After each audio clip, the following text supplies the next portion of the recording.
I think a lot of the financial institutions are realizing that they do not have a choice now but to work with the fintech companies as well as the fintech startups.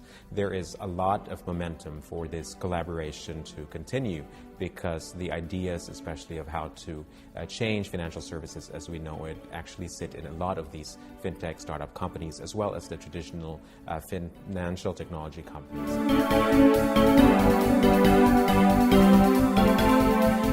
I think what they can learn from the fintech companies would be the speed of being able to deploy functionalities and applications to market.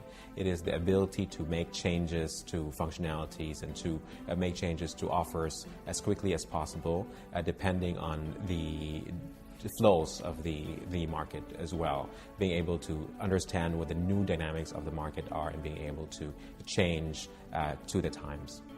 One of the key trends that we are spotting at IDC Financial Insights is the difficulty by which a lot of the institutions are able to migrate to new platforms or new core banking systems or new core insurance systems. And this has been a long-standing issue in our industry. This presents a problem because I think the business logic of being able to make changes to your offers, to your products and services and business models sit in these huge monolithic systems that are very difficult to migrate from or very difficult to change.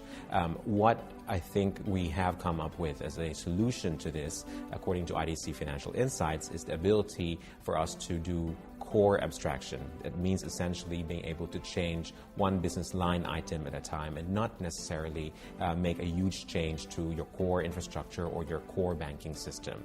This also enforces the ability of the institution to work with third-party business partners through APIs. And there are a lot of techniques by which you can deploy APIs in your institution, and these techniques will ensure security but also availability of services.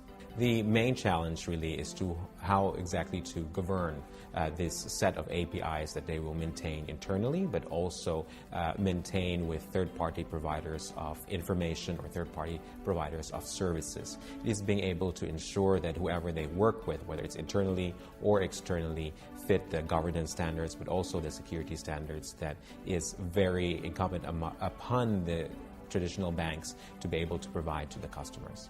The first use cases for API in the banking industry emerges from the use of internal APIs. That means being able to publish several services from either technology or several lines of business to other lines of business. And this improves a lot of the productivity issues that the banks have been able to face for quite some time now.